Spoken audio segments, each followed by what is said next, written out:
Hi అండి. How are you?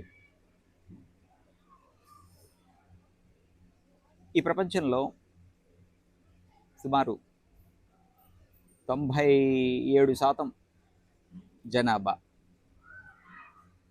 ఏదో ఒక మతానికి, ఏదో ఒక ధర్మానికి చెందిన వాళ్ళే అయి ఉంటారు కదా! ఏ మతమైనా కానివ్వండి, ఏ ధర్మమైనా కానివ్వండి.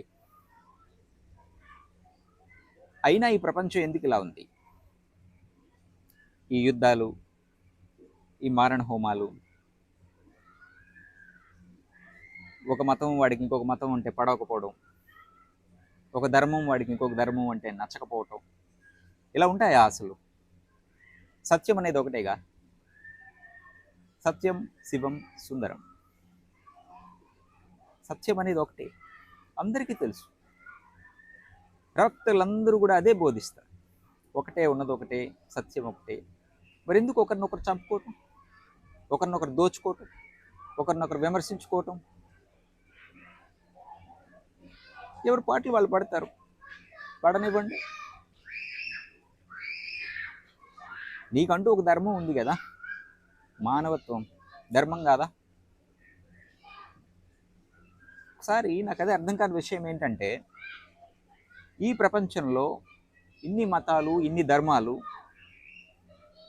ఇంతమంది సత్పురుషులు ఉన్నటువంటి ఈ ప్రపంచం ఎందుకు ఇలా ఉంది? ఇది ప్రధానంగా మనం అర్థం చేసుకోవాల్సిన విషయం. ఈ ఒక్క క్వశ్చన్కి కానీ ఆన్సర్ చేయగలిగితే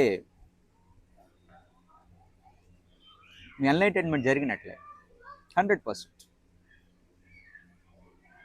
దీనికి ఆన్సర్ దొరికితే మాత్రం యు ఆర్ సో లక్కీ.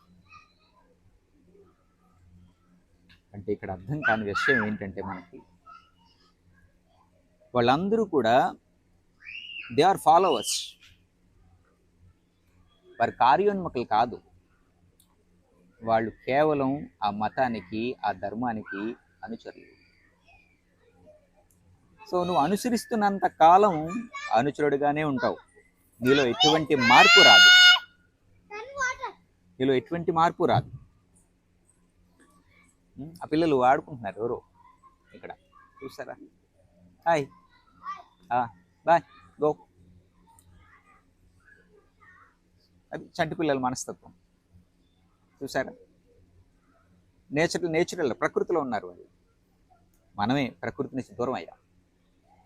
మళ్ళీ తిరిగి మనిషి ప్రకృతిలోనికి రాగలిగితే, తన వాస్తవంలోనికి రాగలిగితే, ఏ మతము, ఏ ధర్మము ఏమీ అవసరంలా.